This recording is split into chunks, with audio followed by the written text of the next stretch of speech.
up, everybody? Welcome to the IAG Thursday Thing, this thing that we do every Thursday.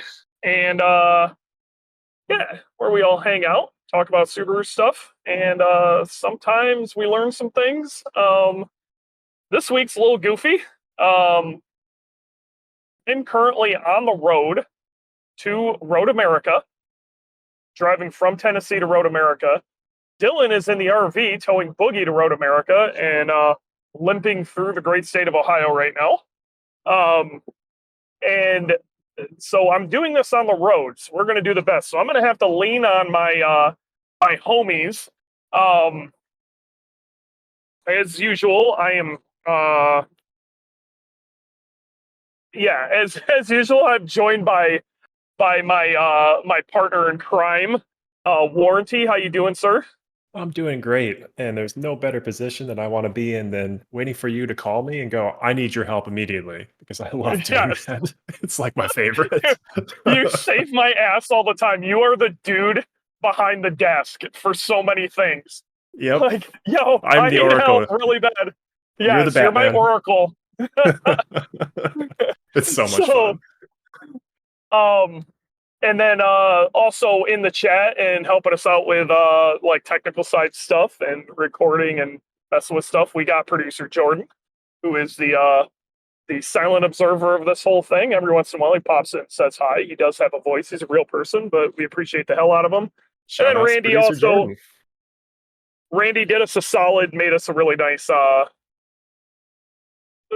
thumbnail for our image today. But since I had to make the post driving down the road, I put the Discord link in the original post and it buried it on Facebook. So I don't know how many people are actually going to have in the chat today. Not a big deal. We got plenty to talk about. And we can just do the thing after. No big deal. I don't think I've even been yelled at by Drew yet today. I should tell you how buried this is. Oh, man. Yeah, big Wow, buried. Yeah. Well, we will get I don't know. feedback. We Maybe just we'll won't get get out. live feedback. Maybe everybody who's in the chat can share the post or something. Just grab the picture and make a post. You know, do what you got to do. Like, share, You know. comment, subscribe. Yes. If you are listening to this, do a solid. Hit that like button, hit the share button, especially inside of Spotify. We're trying to get those Spotify numbers up.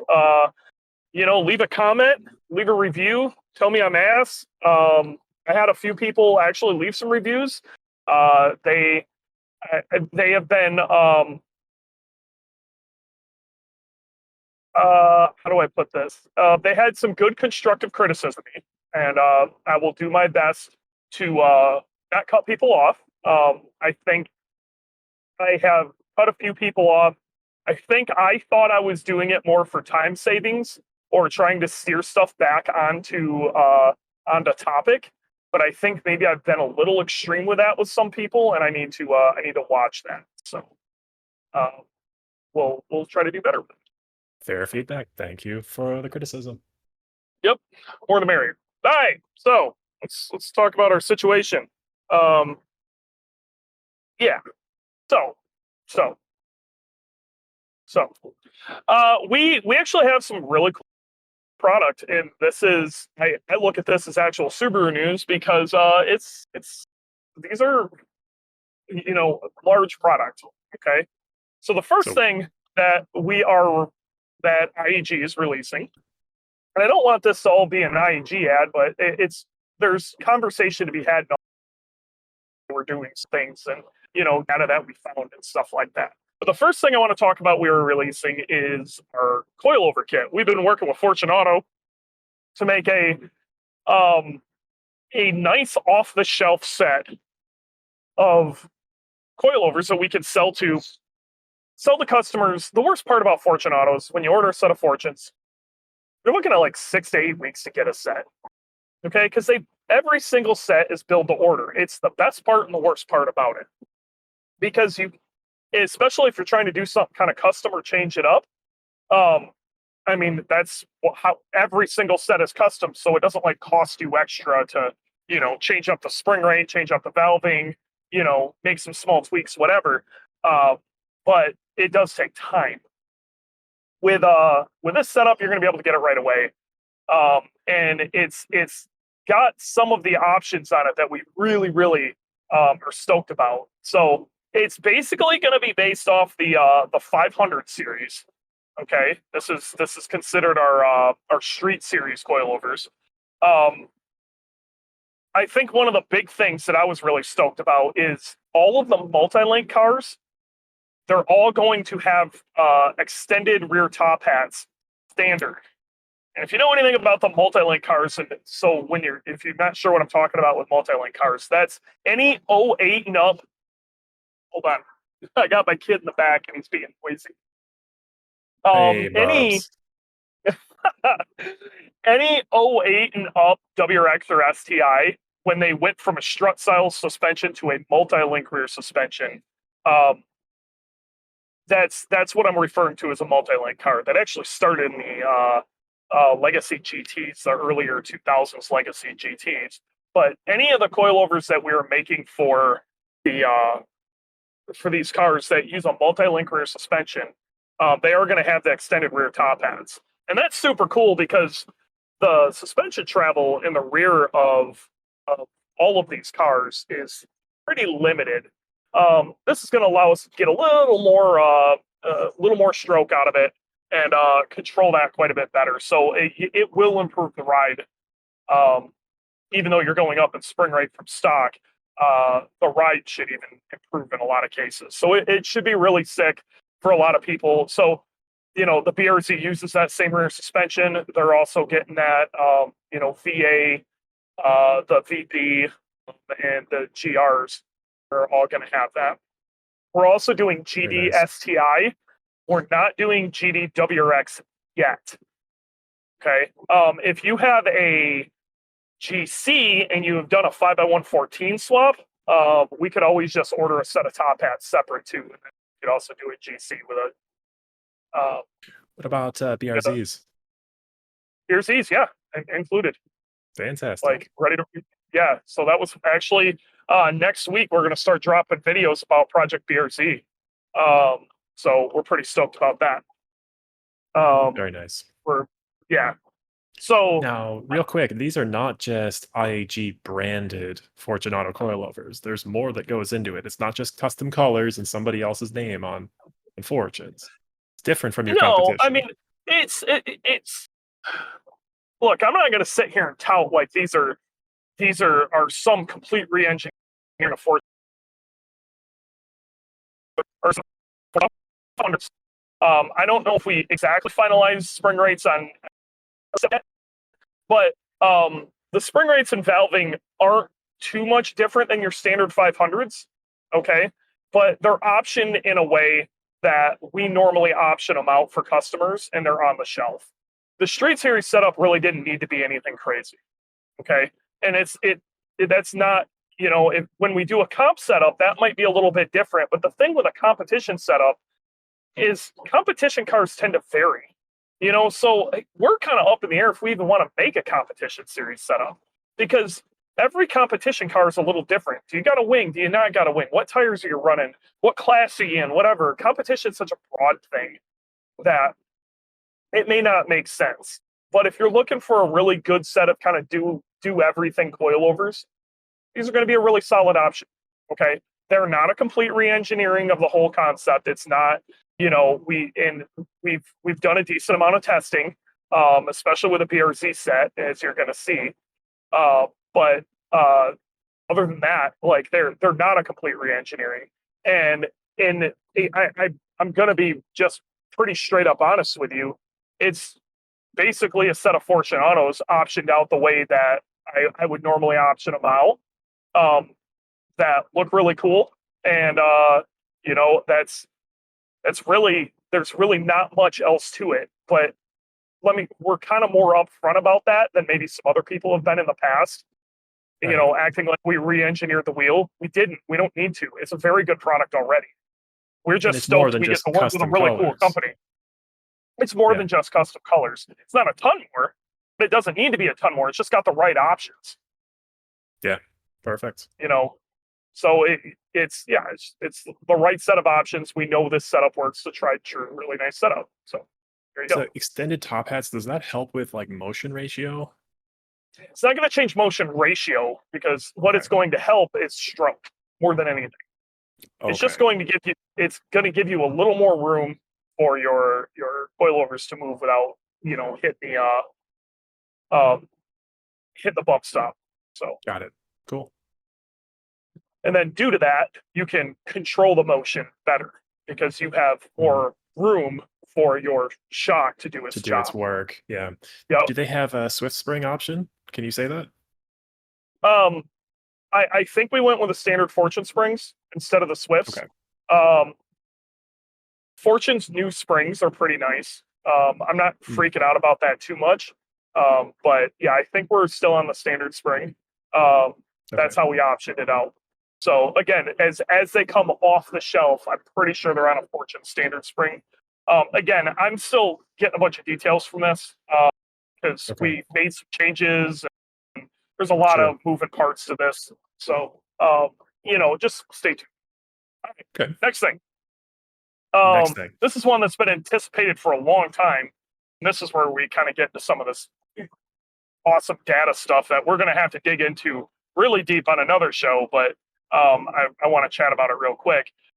We're releasing an FA20 oil pickup. Okay. It's something that we've been working on for a while, but it kind of got thrown on the back burner with a bunch of other stuff going on. And we finally decided, okay, we're gonna finish this project up, release it.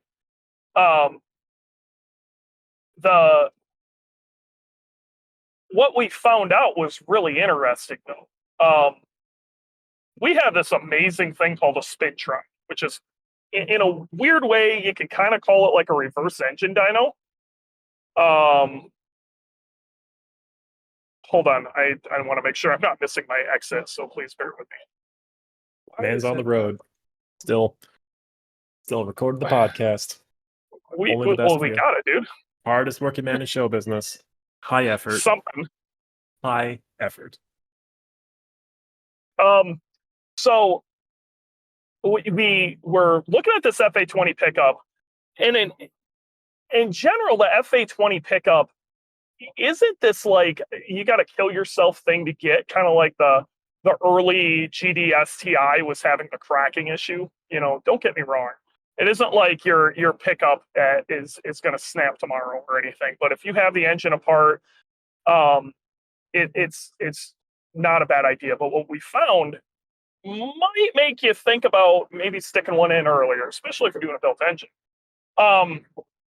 We have this cool thing called a spintron, which works kind of like a reverse engine dyno, where it spins an engine, and then you can use that to measure oiling and like valve train and stuff like that. You can actually do it with data.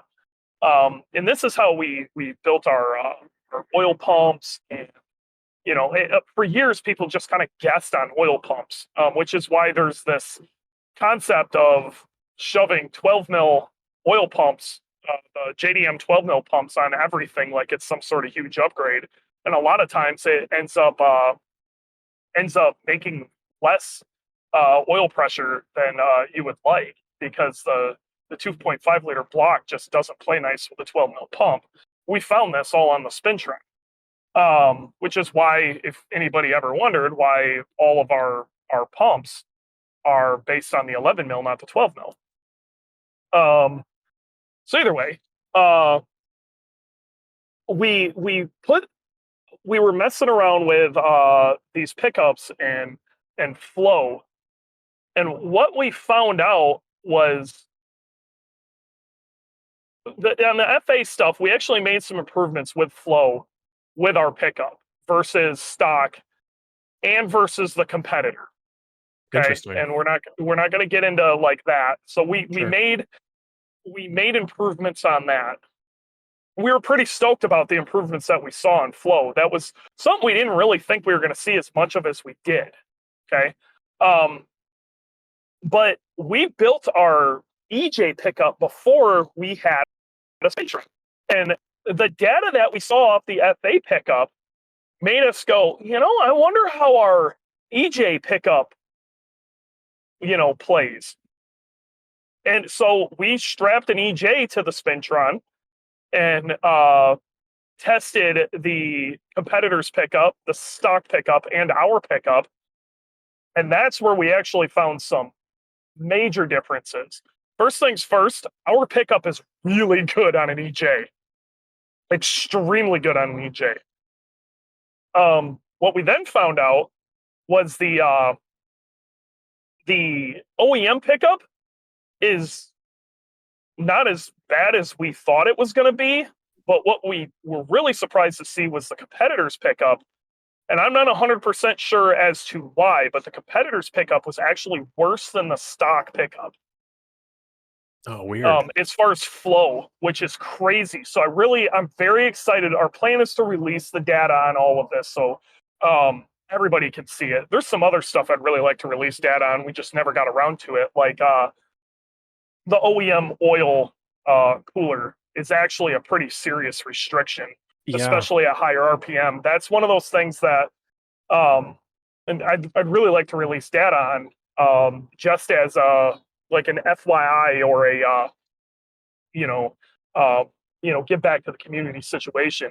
Basically, if you're on track, if you're doing a bunch of track days and hanging out at a high RPM, you should delete that and get yourself an aftermarket oil cooler. That's what is Um, relevant to my interests. Last two it, cars, it, they had oil it should coolers. be. Or, I'm sorry, Yep. heat exchangers, and they needed oil coolers. So, Yeah. absolutely, man. I mean, it's a heat. They're all heat exchangers in one way, but yeah, the OEM oil cooler warmer. Yes. Oil cooler So warmer. either way, it's uh, there's some really interesting data that was very surprising, and it really so what I'm going to try to do is I want to try to bring some people who are actually working on that project in, and we can talk about some of that data. Some of them are a little more reluctant to be on the podcast than I was actually. I can understand why people wouldn't want to be on camera, but some of them don't even want to do the podcast. So I'm going to get whoever I can get, and we're gonna chat about that. But Huh. expect that in the next couple of weeks. So that'll be fun. Yeah, so that's really the two big products that we have coming, which I thought were cool. I think we're going to start seeing a bunch of new IAG super products. Like we kind of got ahead of some engineering. We got kind of ahead of some of our like engineering bottlenecks. We really didn't have the manpower, and we were working on other projects and other stuff like putting out fires, all sorts of crap. You know what I mean? Yeah. And we're finally able to get kill some of these projects that we've been working on for a while and get on top of some of these things. And it's exciting because I'm a Subaru guy and I want to see more awesome Subaru stuff. Whether it's from us or anybody else, I just want to see cool Subaru stuff. So yeah, that's that. Other than that, I don't think there's really much Subaru news going on. Well, how's it going with Boogeyman so far? What's the Road America update? All right, update for Road America. Honestly, there's not much to update. Dylan rebuilt the trans. Okay, so we got the JDM fifth and sixth back in there, so we won't be falling on our face when we hit fifth gear, which we will do a whole lot on this track. We're going to use all of fifth and a good chunk of sixth. Multiple straights at this track. Road America is huge. Okay, so back when we ran, this was Boogeyman year one. Yes. In Boogeyman year one, we did 169 on the straights three And times that in was a on lap. stock Brembos, by the way.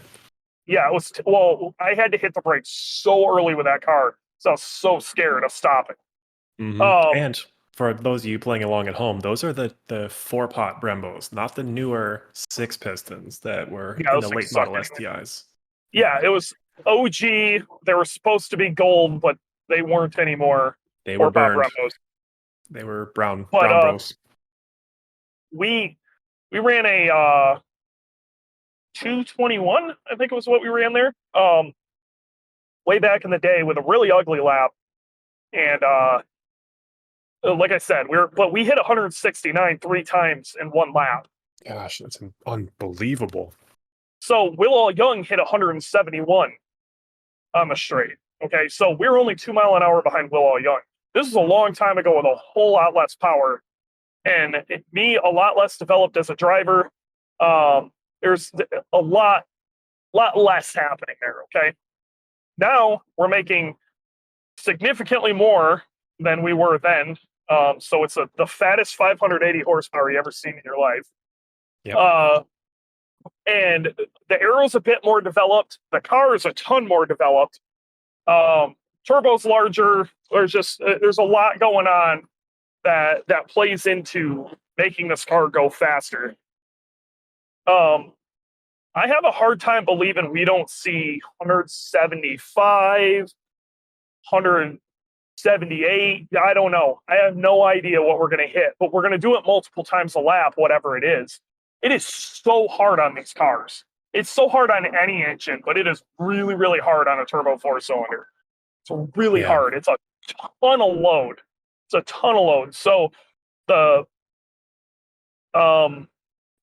thankfully the engine's real healthy. M-Tron is doing its job, which is awesome. We got a whole bunch of fail safes in there. Really nice brakes this year. I got better brakes this year. And I've got ABS that I can count on. So I should be able to stop more confidently, and that should move the brake marker up like literally 2 brake markers. Oh my gosh. Yeah, it was. That's dude, what, 200 feet? Crazy. 200 feet, right? Yeah, like 200 feet. So it's a massive amount. So that's a lot of space that you no longer have when you're going 170 or more. That's 200 more feet that I get a straightaway to accelerate. Right. So not only that, we should be leaving corners faster. So we should be gaining a good pile of speed just in that. I'm significantly improved as a driver since the last time we've been there. I'm excited, but man, I'm not gonna lie, I am terrified, especially when it comes to the kink. The kink is gonna take some balls to get used to, and the reality of it is, I'm not gonna have a whole lot of shots at it because I don't want to risk the car. I need this car to continue to get through the season. You know what I mean? So we got to win, but we have to win reliably on a track that's literally like tailor-made to destroy 4-cylinders.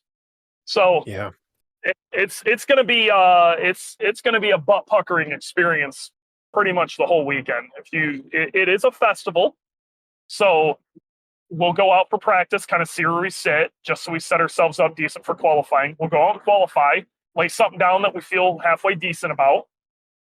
I don't think we're going to have an issue qualifying for podium sprint. Okay, we should get the top 5, no problem. But winning this, we're going up against Kyle McHugh, who makes a ton of horsepower with a very, very aerodynamic car. Supra. It is a Supra with a Turbo 6, so it's a lot less stressed. It's a less stress per cylinder for sure. So we're both going to be bullets down the straights for sure. These are going to be rocket ships. And then you also have another psychopath, Mike Omick, who makes plenty of horsepower and has some experience with his car from being here last year. The last time I had Boogie on this track was Boogie year 1. So, oh my gosh, what, 2018? It's been a very, very long time. Yeah, dude, it's been a long time. So they have repaved since then. Yeah, it's going to be nuts, man. Do you think it's going to be similar pavement issues to what you faced at Mid-Ohio? I don't know. I really don't know. Mid-Ohio is brand new. Okay. So, and how they pave it and that texture changes depending on the company that did it and what materials they used and whatever. So who knows? Yeah. I just know it's been repaved the last time I've been there. This has been repaved for like 2 years. Okay, so it's been a little longer, more rubbered It's in, been a more. yeah, it's no longer like a green track. So, um, Got it. Okay. but they are going to have drifting there, so that could be butt puckering too. So either way, we got to get into podium sprint, and then we have to at least lay one good lap down in podium sprint. Um, Podium sprint is Saturday afternoon. yes. Got it. So we have to at least make 3 good laps around this thing. um, thankfully, I don't want to say this is an easy track because it's not. There are some difficult parts, but it's it's not a super overly technical track. Okay, so it's not going to be too hard to lay down something fairly competent.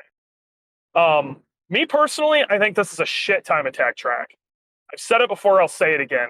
It's way, way, way too horsepower dependent. So it really doesn't play into building a balanced car. I mean, there's even Dylan and I have talked about a little bit. We may actually pull the canards off the car.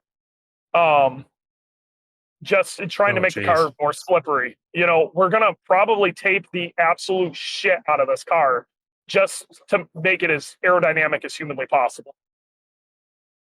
Like So you're making a high whatever we can downforce do. setup, or like a slippery, I should call it a low downforce, high speed setup. Reminds me of Yeah, Formula One. there's actually we've talked about plugging the grill uh area, like the radiator grill area. Yeah. Yeah, I think we may actually plug that for the weekend. We might just tape over it. Just Wow. to yeah, just so there's less air going under the hood, more going over the car. Um, you know, trying to make it as slippery as possible. That's really the goal here. So, well, we'll see. I really, really don't know. This is we're a little bit in uncharted territory. Dylan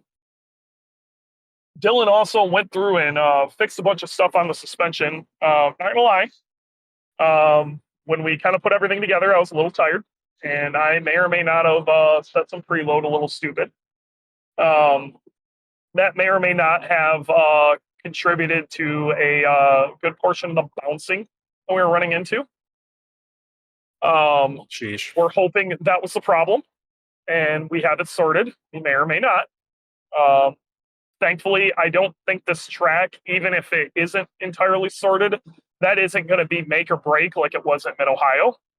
Um, again, this track is about filthy, dirty, greasy, nasty speed.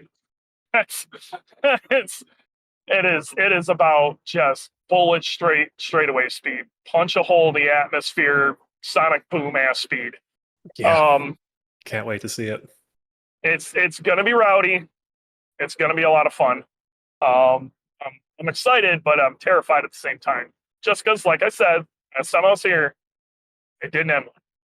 I set a badass record, and then literally as I was pulling into the pits, the dry sump fell apart, did my engine in. Well, not just the dry sump, it was one bolt failed that Yes, caused you to lose timing and the dry sump at the same time, which it was. is awful. Yeah, it was pretty terrible. I don't think we're going to have that issue. We have a little more engineering behind that piece these days, and we'll. I don't know, That's good. but This is race I'd car be. stuff, but man, one bolt cost you an entire motor. Yep. Man, Scary.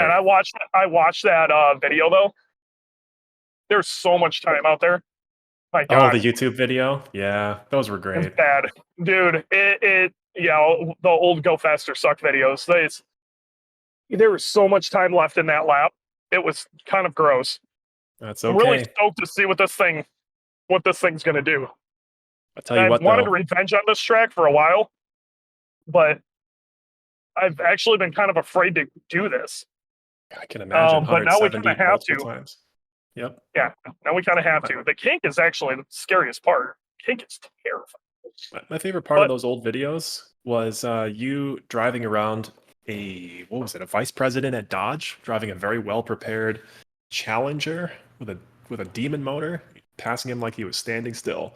How That cool was the was that? original. Yeah, that was the year that I think they released the Demon.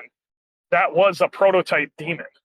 Yep. Yeah, that was wild.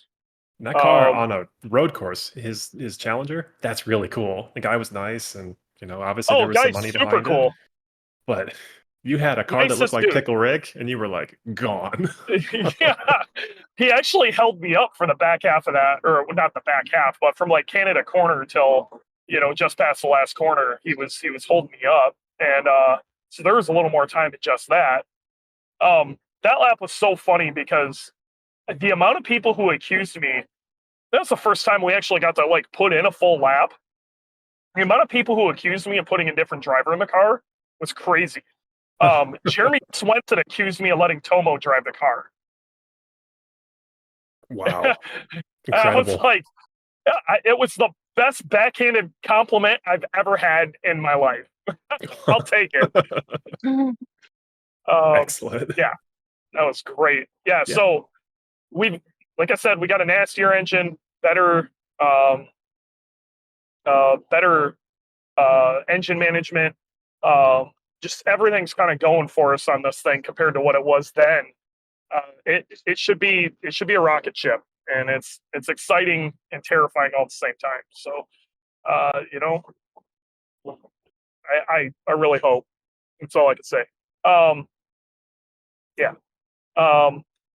See, I don't think there was really any other improvements made on that. I got to be real. I'm still scared shitless.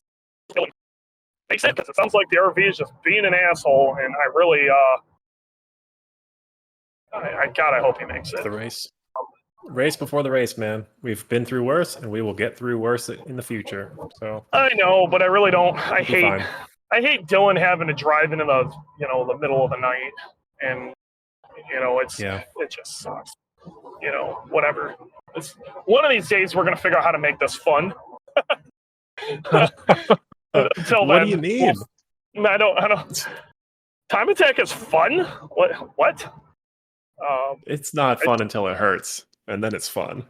I mean, yeah. When you come out the other side, you're like, man, this is such a great feeling. Maybe when you're in Oh, it, it still hurts. But it's when you come out the other side, and you're running around acting like pirates. That's when it's fun. that's right. Um, When you find a pirate flag on the top of a very tall tower and wonder how it got there, that's when you're having fun. so, uh, yeah, that's kind of the update, man. Okay. All right. So I steady as it goes. unless Dylan's got anything else he wants to add. Let me check. Is Dylan in the chat? Dylan is not in the chat. So he's probably still out I hope driving. he's not. Yeah, I just hope he ain't like shit's fucked up. I'm trying to work on stuff. Fighting the good fight. I might I have to don't know drive to dick Ohio. about diesels. I hope not. I don't know what you're going to drive to Ohio with. I mean, I got my car, but that doesn't help anybody. That I doesn't can help bring things anybody to with. him. Yeah, he Or can Uber producer stuff to Jordan. him. Yeah, we got producer Jordan in the area, who's actually kind of in that area. So producer Jordan may have to go save his ass if this all goes tits up. So. Yep. For those of you All playing right. along at home, this is how it always happens, and we always come through the other side just fine. Somehow, yeah. Somehow, by the grace of we, God, go I. we never not made it yet. Yeah. We were never later than we were already planning to be. That's right. Yes. I've never tried to make an event and not actually gotten there. Yep. So we'll see. Yeah. Either way. I mean, I guess I could invent a pickup truck. I could probably borrow like Gangster's pickup truck and go take the trailer. That's kind of, you don't need to take trailer. You just need to go steal the trailer off of the RV. And then what we do is we get the RV drug over to wherever the nearest Freightliner thing is and have them fix it. Whatever's wrong with it. That's the way. That may be what happens. I hope that's not what happens because, man, it's going to make this weekend weird. But we'll figure it out. Might be buying some That's tents. the game. Well, that's the What are game, you man. gonna I do? mean, I've pulled trailers before. I can do that. No problem. Yep. Yeah, we'll figure it out. We'll figure it out. Um, All right, so fig- that's about all figured the it. Subaru stuff that we got. Yeah, I don't know. I really don't have any other than the cool new stuff topics. I don't have a whole lot going on there. Um, I listened to a podcast this last week that I'm literally still like punching things over. I'm so mad. Oh my god! I almost rear-ended a van who just slammed on it, and we just had a caterpillar effect. I forgot about how much I hate Chicago. Um, this is terrible. I'm sorry. I'm really sorry. I do not miss this at all. Did he just Um, swoop in front of you and then slam on the brakes? no, that's what happens in Dayton, Ohio. Um, Got it. nah, it was just a caterpillar effect of he hit the brakes. He was slowing down at one speed and then had to jam on him because a caterpillar in front of him. Oh. All right. So it is what it is. No big deal. I'll just give him a Alright. whole ton of space. All right. So I watched or I listened to a podcast this week. I'm still not even done because I have to listen to it in pieces. I get so mad, but I have to finish it because it just aggravates me to no end. But there was some straight up bullshit said on the Professional Awesome podcast this last week. What they did is they had two people on that were kind of arguing about what time attack was and wasn't. And like I think the original argument was supposed to be like Sunday Cup isn't time attack, but it kind of strayed off into other things. And like again, this isn't really Subaru content, but it is Oh. it is in a way because the way he was basically talking about it is if there's any rules within time attack, it's not time attack.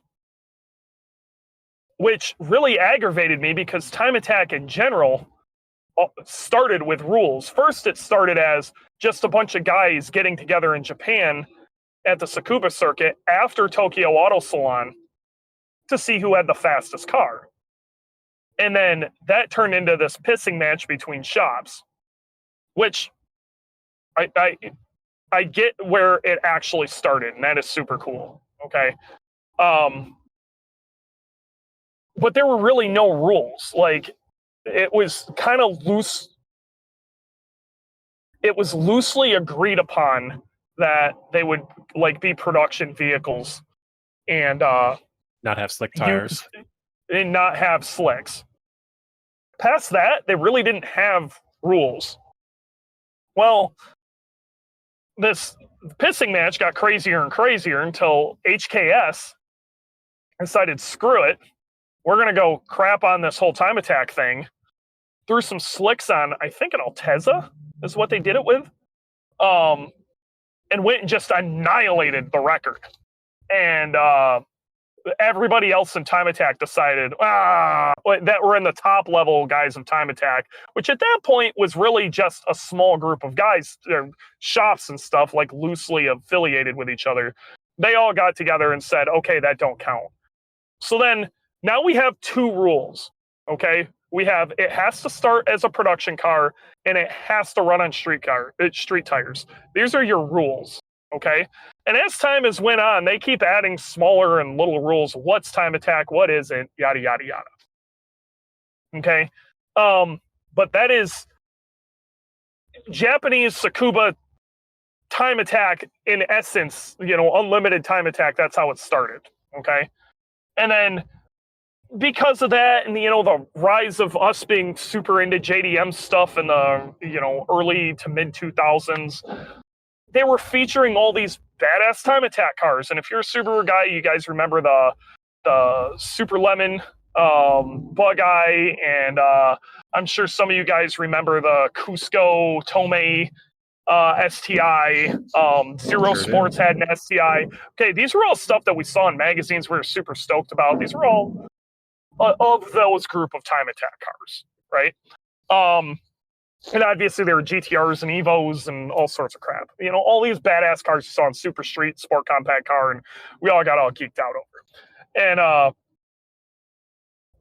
I'm kind of going through the history of time attack here because I really need everybody to really understand where all of this came from. Okay. Time Attack grew in popularity over there, but nobody really. There's not a lot of U.S. documentation on what happened other than the unlimited cars, because those are the ones making it into the magazines. Okay, and Time Attack started to like Nads, John Nadiri, who is affectionately known as Nads. Nads decides, hey, we have this thing called SEMA. How about the week after SEMA, we run a Time Attack event here. We're gonna call it Super Lap Battle, and we're gonna do basically the same thing they did at Tsukuba. And that actually kicked off and did really well. Super Lap Battle turned into a thing. They still do a thing called Super Lap Battle, but it was ran at Button Willow. And that's where Time Attack started in the USA, is he kind of copied what was going on in Japan and did basically the same thing here. And that grew in popularity extremely fast too. To the point a sanctioning body stood up for Time Attack. That was Redline Time Attack. This grew really fast in a very short period of time. We're talking within a couple of years. And at this time, there was a ton of money being dumped in from these manufacturers of parts and all this stuff. Money was flying all over the place. People were spending money like crazy. This was just before the economic meltdown. Especially in like import drag racing and stuff, it was crazy. Okay. Huge money is getting thrown around. So all these like people were getting these massive sponsorships to build these Time Attack cars. These shops were getting partnered with manufacturers to build these crazy things. And Redline stood up as a sanctioning body for this. And Redline kind of brought some structure to it. Okay. And then there were more rules put in place of what unlimited needed to be, and then they made some subclasses because unlimited was a little crazy, and that's where limited came from and where street came from. Okay, so those are our 3 U.S. Time Attack classes that if they sound familiar, it's because those are your Grid Life also took that same rule set, and that's unlimited, track mod, and street mod. Okay, those are your 3 basic original classes. And they had different rule sets between them, kind of differentiating the amount that you were allowed to modify. At this point, like, there was a TV deal, there was all sorts of shit going on. Okay, Time Attack was absolutely exploding. The economic crisis happened, everything crashed. A lot of money flew out of it. A whole bunch of mismanagement was happening at the upper end of that, and Redline collapses. In its wake, another Time Attack series stood up using basically that same rule set, basically so those same cars could still run, and that was Global Time Attack. And they kept running Super Lap Battle. They did a couple other events. They had like Road Atlanta and, Global Time Attack kind of as we know it today. Grid Life years later started up, but loosely based their rule set off of Redline also. So I am going way too convoluted in all this. But either way. No, this is a history of how it started in Japan and then how it transferred originally to America and then the evolution since then in America. Oh, makes sense to me. Around the same time, the Aussies were also standing up World Time Attack, okay? World Time Attack Challenge, WTAC, which is a massive event at this point and kind of considered the Super Bowl of Time Attack on the planet right now. Where they kind of their classing was a little bit different. They didn't follow that same like our same classing, and at the same time the UK was also starting their own thing. This is why you see stuff like the Gobstopper and their rules set over there, as opposed to RP 968 over in Australia, for their top level stuff, and it's all over the place. Okay. Unlimited Time Attack was still kind of the king, okay, but the cars were getting developed really, really fast. You had companies like Sierra, making a really crazy Evo. Some of the Japanese guys were bringing their car over here. Tomei Cusco brought their car with Tarzan Yamada over. And GTRs were just starting to come into the scene. So you started to see a bunch of that. The bottom, as far as the big money, had kind of fallen out, and there's no longer a TV deal. But they were still like doing some really neat shit with all this. And my timing might be a little off in this time frame. A lot of records were set, and a lot of cool stuff happened at this point. I know Professional Awesome was doing a lot during that time period too. Long story short, Grid Life came along. Grid Life started with 3 classes, plus at this time, Global Time Attack was doing what they called the Enthusiast class, which basically was like a feeder class for their street, which we called Street Mod and Grid Life. I'm going to say we a lot because I kind of claim Grid Life as my own because it's such a big part of my history. But at that time, they were doing this thing called HPD Plus, which was basically a time attack class with stricter rules than you would even have in Street Modified. And it was looked at as almost a lesser class. And that's how I started in time attack. And then we argued like hell to get the name of that changed to Street. And so we had 4 classes. Okay, and that's how it was all separated. Since then, time attack, at least with Grid Life, has exploded in size. At that time, Grid Life and Global were actually, their numbers were up, but Grid Life, bringing in music and drifting and all sorts of stuff, you were getting all sorts of people, poking their toes into time attack. And what we ended up finding out is there's a whole lot of cars that they just didn't really fit into certain classes, okay? So at this point, this is when you ended up seeing a couple other classes pop up. You saw Street GT. And the reason that happened is because V8s were kind of just taking a crap on Street Class, and the way Street Class was set up at that point, there's no way for the Street Class guys to compete with like a C7 vet. It just didn't work. Like at that time, I was running Street, which used to be called HPD Plus. We weren't allowed to run ethanol. We had to keep a stock turbo. We weren't allowed aero or anything else. It all had to be like factory aero. And we were up against like just a base C7 vet would crap on us because we were only allowed 20% boost over stock, which for me was 18.5 psi. On a VF39, that's not enough to. On a horsepower track, let's say we're going to Road America, I'm going to get annihilated because I made 320 wheel horsepower. You know what I mean? Just, it wasn't enough. And to keep the damn thing together, I had to run 100 octane. So I was also spending $8 or $9 a gallon in gas. It was awful. So they split it up and gave the V8 some place to play. Then they were allowed to put big tires on, and it's really a cool place. ZR1s and stuff had a place to go screw around, and it worked out good. GT350s, and it was cool. And that class has kind of grown into its own thing and done its own stuff too. I think it was a year later, Club TR happened. Club TR isn't a sub or a side or anything class. It was just a concept. The problem we were having was there's all these like Civics and stuff with no interior. They were track rat. That's where TR comes from. There were track rat cars that had no place to go because once they pulled their carpet out, they were in track mod and they're up against Vipers. Like, that didn't make any sense, So they made a rule set that made sense for a track rat car. And that exploded because there was lots of interesting cars you can shove in there.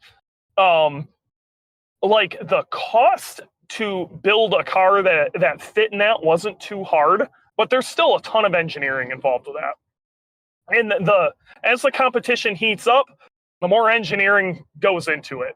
But I think that class is super cool, and it was thought out really well, and the parity is phenomenal. And right around the same time they did that, and a class that they had already been kind of jokingly running, they were calling it Spec Fit. They opened it up and called it Sunday Cup, and actually like recognized it as a class. And it was based on like very lightly modified Honda Fits. And since they built a decent rule set around it, you could put all sorts of different cars in there, and people have. Hold on, need to take a sip. Now, this is where the dilemma comes in. These cars aren't fast. They're, naturally aspirated Honda Fits. And they are power limited. It's the only time attack class that we have that there is a power to weight ratio, which I can understand how people may want to, there's this argument of what is time attack and what is time trials. Okay. And once you add a power to weight ratio to this, it starts sounding a lot like time trials. And I can, to a certain point, agree or disagree with this. But my disagreement comes in when people say, okay, once you start limiting a class, it's no longer time attack. But time attack has always had rules. Whether there's very few rules and unlimited, at one point there were 2 rules. At one point there was really only one semi-agreed upon rule. But they were still a rule. And it wasn't even written down, but it was a rule, okay? And now there are actual rules for unlimited. It's got to be a VIN chassis. It cannot be a body on white, one-off. You can't go get a Porsche 911 GT Cup car because it never had a VIN number and it's never been registered. So you can't get a Boss 302R because it's a body on white car. You can't go get a WRC car and say, okay, this is WRX. You can't do that, okay? And that's pretty much agreed upon all over the world. But there's rules. Even in World Time Attack, where these cars have gotten nuts, there are rules. There's rules that need to be followed, okay? The second you add rules into it, you can't discriminate against, 5 rules versus maybe there's 30 rules.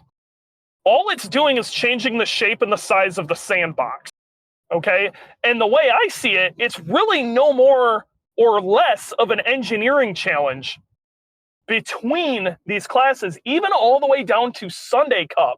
It just means you have to spend a lot of thought on the really small things, because no matter what, you're still trying to build the best mousetrap. That's what time attack is. You are trying to build the best mousetrap. If that's just that's just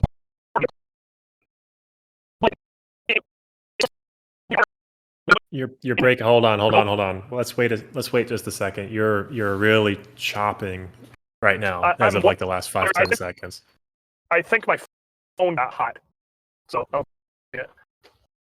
All right, check on that real quick. Am I good? Say a little more. Am I good? I don't know. You tell me. Now you're good. All right. Okay. Good. I'm going to move my phone over there. I'm basically crawling through traffic. So, okay. Once you start adding rules into this, the sandbox just gets smaller and smaller the more rules that are added. And some of that is cost savings, but some of it is it adds its own engineering problems to the situation. Like, let's say my situation, I can't change suspension pickup points. Okay. So it isn't like I can not run struts all the way around. Okay. I'm only allowed aero that is 5 inches outside of the OEM body lines. I'm limited on what engine swaps I can do, things of that nature. I still have to run carpet. There are things that I can't do within this class but I have to find speed another way. And I'm limited to 200 treadwear tires. And since I'm all-wheel drive, 255 width. Those are my limiting factors. But we still find speed. And we're built pretty much the edge of that sandbox. And there's still more we could do. Like, you could give me $100,000 and I could blow it into that car. I know exactly where I'd spend it. And I I'm willing to believe if you had $100,000, you probably could find a place to shove it into a fit and still be within that class. A good engineer could find a way to spend that money. It's just, the needle might not get moved a ton. There's going to be some diminishing returns due to how small that sandbox is, but it's still going to be a competitive advantage. But saying that these smaller classes are not time attack aggravates me to no end. Because really, if you agree to one rule, you have to basically agree to all rules. Well, that's because part of it. you have agreed to a sandbox. They're just different shaped sandboxes. Number of rules was part of it. The other half was amount of effort put in these lower classes, which he was implying that it was lower, which is not correct. It's not correct. No, I am going to say that you can get closer to the top of Sunday by putting in little effort than you can getting to the top of Street Unlimited, okay? With little effort. Other classes, let's TR. Go just kind of slap together a club TR car and try to get near the top of that. You can. Those cars are so crazy prepped. Same thing with Street. Street's a very good example of how if you look at a street car from the outside and just look at face value of what we'll say, you would think you can build a street car for next to nothing. That's you think you could just run over to Facebook Marketplace and grab an STI with coilovers and throw a ethanol tune on it, you're going to be in the mix. Not even close. Not even close. The amount of effort put into these cars in the smaller sandbox classes is right there with some of these unlimited cars. The difference is what they're spending their time and effort on and what their like returns look like for their money. Honestly, it's almost the same amount of money. Don't get me wrong. You start looking at something like Ferris or whatever. When you open up into unlimited, cubic dollars is really what changes things. But in the smaller sandbox classes, cubic dollars don't necessarily win you the class. You have to be able to play within said sandbox, and that is an engineering feat in itself. It's hard. It's hard to figure out how to find speed when the sandbox is so small. When the sandbox is wide open, you can throw money in any direction and get gains. When the sandbox is small, you're going to hit walls. And when that race car is unlimited, it's harder to get to the theoretical limits of the car's ability because it's harder to drive. It's a lot higher horsepower. There's so much else going on too. If you throw there's just so much going on with unlimited cars. Hell, there's so much going on with street mod cars. My car is insanity. And I haven't even scratched the surface of how insane it's going to be.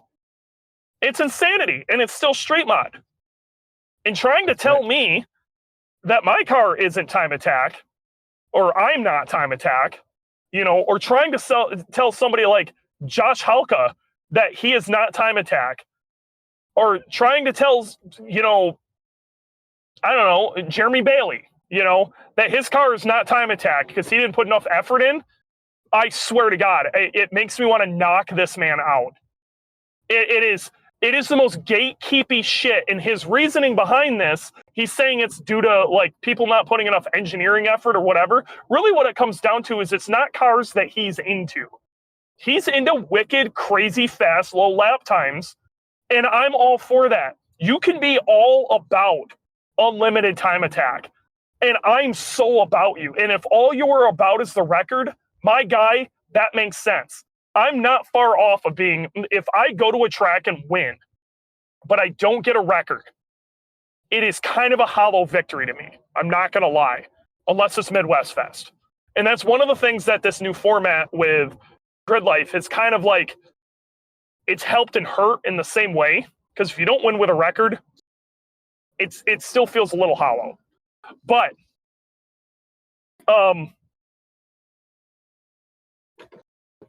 it like trying to say that these people had not put in like crazy amounts of effort to win these classes and do this is nuts. And if you're all about that, that's great.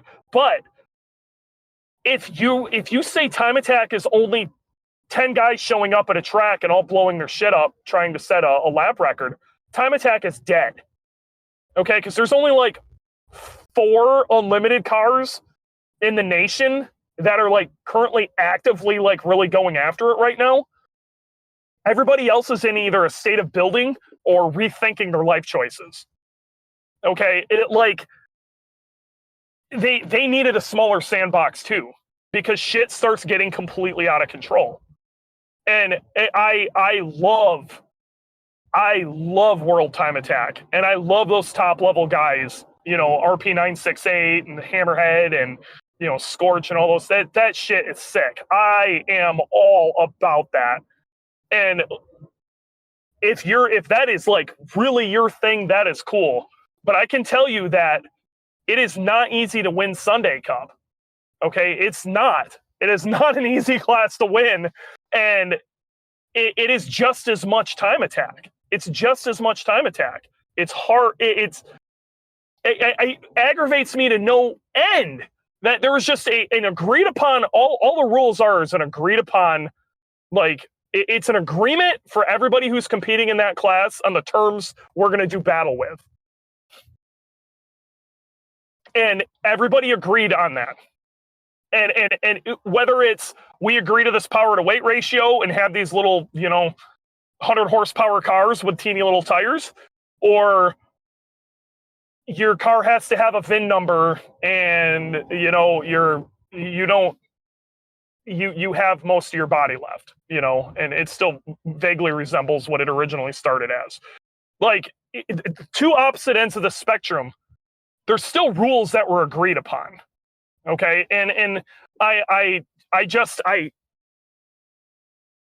it pisses me off to no end when somebody will gatekeep that hard because they somehow feel threatened because somebody went out and there's a bunch of people running a class with an extremely small sandbox and enjoying it. And there's a good chance those people may end up in unlimited time attack cars one day. But just because they're not doing time attack how you think time attack should be done, so they're not time attack, fuck you. And it really aggravates me that it comes from a dude who talks all this shit about unlimited time attack and whatever, and him having the amount of failures on track with his products. Like, it just, dude, you should not be the guy talking. I am fuming at this guy. Okay, I need to calm down because my blood pressure is through the roof. Okay, I took a bunch of notes, and yeah. There's nothing else I want to add to this. I think you covered everything I was going to say anyway, so well done. I love this so much. You know what I mean? I love this so much. I love the people in this so much. And it's all time attack. It's not like I'm all in on grid life, all in on GTA or whatever. I love all time attack. Anybody who's agreeing on a particular rule set to go out and do battle like this, I love it. And I love you doing it. And I think it's great. And what aggravates me is people trying to crap on other people doing that same thing. I just don't understand it. I don't understand, like, how in any way you believe this is going to help your cause and you not come off as just looking like a dick. And what really bugs me is there's a sect of people. I feel like a lot of them come from, I'm going to say this and I'm probably going to get shit on for it, but I'm saying it. I feel like this sentiment comes from Southern California. And I don't know why, but all the people who get butthurt about this tend to be from that area. And those people only hang out in that area. They don't come out for anything unless it's an event that they, from Southern California, put out. Okay? I've never seen Amir at a Grid Life event. And I'm going to tell you right now, let's even take a step back. He went on to go talk about how he went to Japan, went to some really high level team, and was looking at some of the stuff they did and how secretive they were and all this. Yeah, like if you walk into Ferris's shop, Ferris is not going to want you showing all his goodies off. I walked into Will Young's shop. He's not going to, want you showing all his stuff off. Same thing with James Houghton. On their top level time attack cars, if he's got some really good idea he doesn't want shown off, I get it. You know what I mean? That's not all time attackers there in Japan. Okay, they have a bunch of people doing time attack with a set of tires and coilovers that go to these events and are trying to set a lap time, whether it's for their own personal, love of just trying to set a faster lap time, or whether they made a class for themselves or they're in some other class is kind of what I'm trying to get at. Yeah, I agree with you. It does feel like something that comes straight out of Southern California. Yeah. Yeah, I don't know if it's just an attitude thing from that area or whatever, but for some reason they believe since Super Lap Battle originated from there, that they are somehow the elite of time attack and they can say whatever they want. Fuck off. Like, you can just fuck off with that. Okay? Like, I just don't understand that. And I know everybody in that area is not that. Okay? But for some reason, there's like an elite group there who believes they are allowed to say what is and isn't time attack. And I just don't understand where they get off. I don't get it. They can just flat bite me. So we got a couple questions from the chat, and yes. I'll start with one. Is a gentleman. He was here and then he left, but he said, "Hi, Eric, Dewey DeWitt. Looking forward to listening. I have a question. I have now broken third gear in my 6-speed twice in the past 3 years, and wondering why, when these gearboxes are supposedly very strong. The car is a UK spec Blob-Eye STI EJ207 version 8, running 415 bhp and about 380 foot-pounds. Car is running a competition clutch, stage 3. Do you think that might be too aggressive, causing the issue? Would you agree? Car is a street and track car. What clutch would you advise if you agree that could be the problem? Thanks." Man, that sucks. That's actually a pretty low horsepower to have third gear brake like that. But I'm not saying I haven't seen it before. I saw essentially stage 2 cars braking when I was in Chicago. Shit happens, man. It's version 8, so that's blob-eye level. Some of them could have oil coolers in the transmission. I'm sorry, oil pumps in the transmission. Some won't, right? Yeah, most of those will have oil pumps. I don't think that's the problem. I think he kind of nailed it with the clutch. I think that's a pretty aggressive clutch to be driving around on the street. Yeah, it's not a full face. It's a puck. No, clutch. that is a very puck clutch. For that power level, I would definitely change up the clutch if you're doing a bunch of street driving. You're probably shocking third gear a lot. And it's probably pretty hard on him. Some of it could also be, again, going back to the clutch, but how you're letting out of the clutch might be a part of it. And it's only going to get exasperated by having a really harsh, hard engagement clutch in there. The clutch I'd recommend for anybody who's like 400 horsepower to about 550, 600. I'm a big fan of that X clutch twin. I gotta be real. That full face, it's a 9-inch organic twin disc clutch. Okay, so it's got 2 organic twin discs or two organic clutches, full face, drives super nice. But you also don't have to have a very heavy pedal because you have so much surface area. So it drives super nice on spring. It's so nice. It drives beautifully. It'll hold a ton of torque. That would be my recommendation. And I'm not sure, if you're doing a lot of flat foot shifting or whatever, that's going to be just brutally hard on a trans. Yeah, it just really unless you have load shedding, and he may not. Yeah, Yeah, but even if you have load shedding, you're still going to eat synchros and stuff. It's brutal. That's So, true. That's true. Yeah, trading one problem for another. yeah, that's a brutal one. So yeah, hopefully that answered your question. If you need help, like you can always PM me or email me. So So I got another question in here, which sure. is why no transparency with your actual power levels? Honestly, I'm about to see somebody kill themselves here. Hold on. Okay, we're back to not killing ourselves.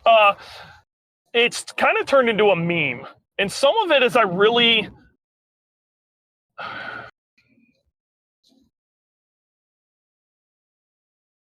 We change it so much that it like last year we literally did do half the season at 580 horsepower and we got accused of not doing it at that.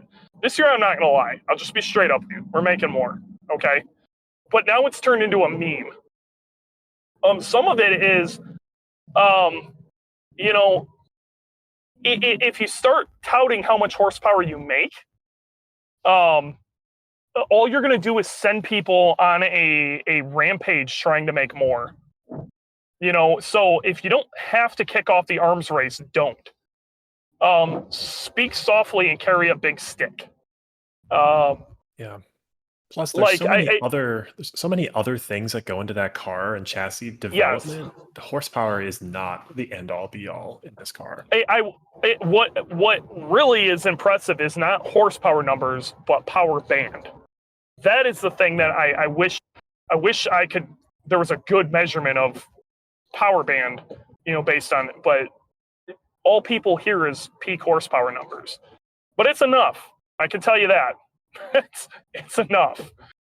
And the other thing is I don't want people getting hung up on thinking that they need the same amount of horsepower as me to go to the track. You don't. Not at all. No. Okay. Yeah. So, and there's so much more to it than just horsepower. I can tell you I'm not wanting more horsepower. I'm fine with the amount of horsepower I make. So, Yep. That's all that matters. Yeah, when you press the yeet button, things get yeeted. Yeet shit happens. So yeah, Mike A, if it's probably Mike Almick in the chat says, never enough. No, it is not. Nope. There's really never enough horsepower, but I am you know how people are they're either overwhelmed or underwhelmed? I am whelmed. I'm whelmed with the amount of horsepower I have. That's what we're gonna call it. I'm whelmed. Appropriate amount of whelm. Yep. Plenty whelmed. Another good question in here in the chat. What are your thoughts on moving US time attack rules to match directly to world time attack rules? It seems like we will not have a one-to-one matching rule set between global and grid life anytime soon. So we don't have a one-to-one between global and grid life. I agree with that. But honestly, we're not that far off. There are some small rule deviations that make some cars legal and other cars not between classes. Splitter gate with Jackie Dang was a good example of that. But hold on, before you continue. So Splitter gate that was clearly not an OEM lip or front bumper. Yeah, and it caused the splitter to be too large, and it was. Let me just explain real fast. Okay, our rules deviate from global in our rules saying your arrow cannot be any more than 5 inches outside of OEM body lines. OEM is the critical term here. And then global just says 5 inches outside of body lines. It doesn't state OEM. Okay, so it allows you to put an aftermarket front bumper on it and then extend from there. That is the big key difference. And so what I'll say about Jackie is he was 100% legal for global. He was not legal for grid life. Okay. So the rule sets are close, but they're not matching 100% between global and grid life. They're not matching 100%, nor are they. We tried. That was what NATA was supposed to originally be. That was North just American time attack. Association. Yes. It was supposed to be SCCA, Grid Life, and Global all getting together to try to, kind of unify rule sets and concepts and not crap on each other's events. And it was supposed to be like, that's how Time Attack's growing enough to where you need an organization to organize the organizations. Okay. But we couldn't be any further apart at this point. Honestly,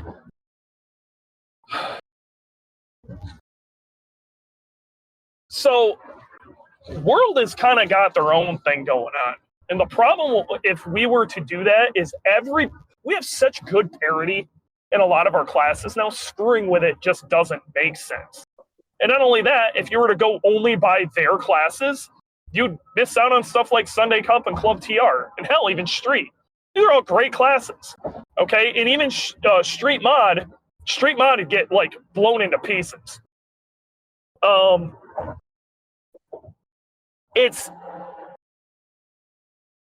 At this point, I think we're too far along to try to unify those classes, but I think it's super cool when you have people go from our organizations over here in the US and go over and try to compete with them and the other way around. I think you're still going to see a bunch of that, but you're going to end up having to mess with the car a little bit to make it happen. And that's how it is. You kind of go by the rules of what the majority of the people in your area how it would function. You got to be able to fill the event. This really isn't a situation of if you say it's this way, they will come, because that's you just take a look at how the attendance numbers are through different events, and just saying, okay, this is how it is, and these are the rule sets we run by. If they're not a rule set that people are excited about, or certain cars don't fit into, or whatever, it's not going to excite people, and people aren't going to want to be a part of that. So, that rule set may work in Australia really well due to it's very common for people to do like sequentials in Australia. I feel like every Time Attack car immediately throws a sequential in. Here, you don't see a sequential until you get way up there. So it's different. It's different strokes for different folks. So yeah. So yeah, I like that answer. That question came from Filippo, our very own. Yeah. Good question. What a guy. Skunk works himself. That's right. So another question from the chat. Let's see. Can you put an OEM fitted lip or similar? Yes, but I don't think you can extend from that because that's a separate piece. Yes, you can. Nope, it's considered OEM. Yes. Oh. So, interesting. Let me, as soon as I can, I am going to find an S201 bumper. I'm shoving that on Boogie. It's going to be ugly as sin, but it's going to allow us a lot more front splitter. Nice. Sweet. Oh, let's see. What else we got? A couple more questions from the chat, people. Put them in, and we will answer them right away. I'll give you 1 minute. So, where are you right now, Dewey? I am I'm cruising past 90 next to O'Hare. So you just passed me because I'm next to O'Hare, next to 90. Look at that. Oh yeah. I'm probably like, oh yeah, I know where you work. Yeah, you're like, I literally just looked at your building. I literally just drove by. Oh yeah, I don't work out in the suburbs anymore, but that one. Oh, yeah, that one. That's where I'm at. Okay, so you're past the city now. Okay. Yep. I never ended up going really through the city. I just went by O'Hare, and it's taken me north. It's kind of avoiding the city, which kind of makes sense because it's probably chaos there right now. It's 420. Yeah. So you came up 290, I guess. Through Schaumburg and Woodfield. Yeah. Okay. Yes. Cool. Well, no, not Schaumburg. I'm over by O'Hare. So whatever that area is. Yeah. Are you going Schaumburg east on, one over. Are you going east on 90? No, I'm not on 90. I'm on 294. Oh gosh, yeah. I'm sorry. I knew that. Yeah. Yeah, and I'm going I'm about to go over the top of Tui right now. Yeah. Okay. I got you. So you just passed by me, like 15 miles away. Not bad. Yep. No, more like 5 miles away. Gosh. Yeah, it just would have taken me, an hour to get to you. because everything's a standstill out here. God, I do not miss this area at all. So, Yeah. All right. Well, we ran through 1 hour and 20 minutes just like that. Like we had nothing to talk about. We had plenty to talk about. we've It was always got stuff to fine. talk about.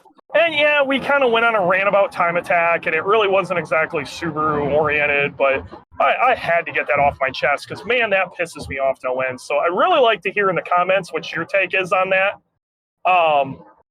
He's just so completely not correct. Like, it's so gatekeepy. If you listen to it, the Professional Awesome podcast, by the way, is fantastic. Highly recommend listening to it. But this in particular, if you listen to this episode, just if you even remotely think the same way I do, I just trigger warning right now. It has taken me like a week to try to get through this podcast because I can only listen to it in about 5-minute a piece stints before I'm just like almost screaming. I'm just so mad. Damn, I'm sorry. It just. I hate that there's people out there like this. I don't want to be associated with him. Like, that's how I don't want to be I don't want Time Attack associated with that mentality.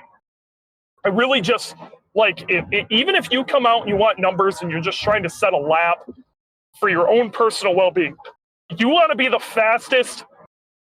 If to you for some reason it's important for you to be the fastest Chevy Cavalier to ever lap Mid-Ohio. Hey, damn it, dude, go get yourself some frickin' numbers and a transponder and let's do this. Like, if you're putting effort into trying to run a damn lap for a lap time, I can't.